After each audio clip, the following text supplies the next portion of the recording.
Sikiza nikwambie ukweli fulani, hata kama itakuuma. Najua itakuuma, lakini ni ukweli na ni reality. Unaona, kwa maisha yako masomo hayawezi yakabadilisha chochote kama mentality yako haijabadilika. Kuokoka bado hakuwezi kukabadilisha maisha yako kama mentality haijakuondoka. Najua inakuuma, lakini itabidi tu umeelewa. Tulisoma ili tutoe ujinga. Hatukusoma ili tutoe umaskini. Umaskini unatoleangwa na mentality.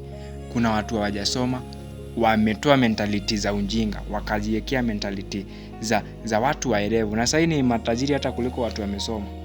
Kwa mtu asikudanganye eti kusoma ndio maybe inafanya watu wengine wanakuwa matajiri. Kuna watu wako na marriage rover huku kwa lami wanazipeleka, si kwa sababu wamesoma. Wengi hata ukiwauliza 20+20 utashtukia wakikwambia 8. Na wako na marriage rover wanatembea, na wewe umesoma hapo hauna chochote. So nataka kumaanisha hivi, kwa maisha yako kama kuna kitu hasa kabisa unafaa kubadilisha hasa kwa maisha yako ni mentality. Ukishabadilisha mentality ya uzeeni, na mentality, kuna wengine hawataelewa mentality nini. Mentality ni ile eti juu unaona una pesa unajiambia wewe huwezi nunua gari. Gari unaweza nunua hata kama una pesa. Hiyo ndio kutoa mentality. Na njia moja ya kutoa mentality, kwa mfano unataka kukuwa na gari. Usiambie Mungu akupee gari kwanza. Tafuta tu pesa, fanya driving. Pata driving license. Pata driving license. Alafu sasa ambia Mungu nisaidie gari. Uone vile Mungu atakusaidia gari hata kama una pesa. Kitu kingine, ulikuwa unataka kukuwa na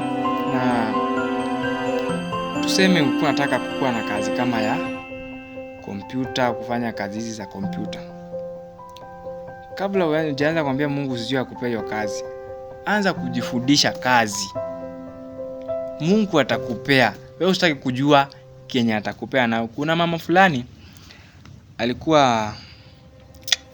kuna kitu kilikuwa kinamsumbua. Kuna kamlima fulani kalikuwa area ya kwake, na kalikuwa kanamsumbua juu alikuwa anataka aone upande mwingine na hakuwa anaona.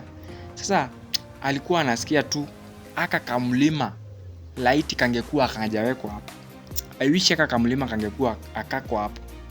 So siku moja akakuwa anaomba, Mungu niondolee aka kamlima. Unajua ni mlima kuondoa ni kitu ngumu sana. Eti utoe mlima hapa upeleke pale. So siku moja akakuwa anaomba sana, Mungu, si aka kitu katoke hapa. One time Mungu alifanya tu mambo yake. Ndio nakwambia Mungu anafanya mambo yenye hatujatarajia. Mungu alifanya hivi.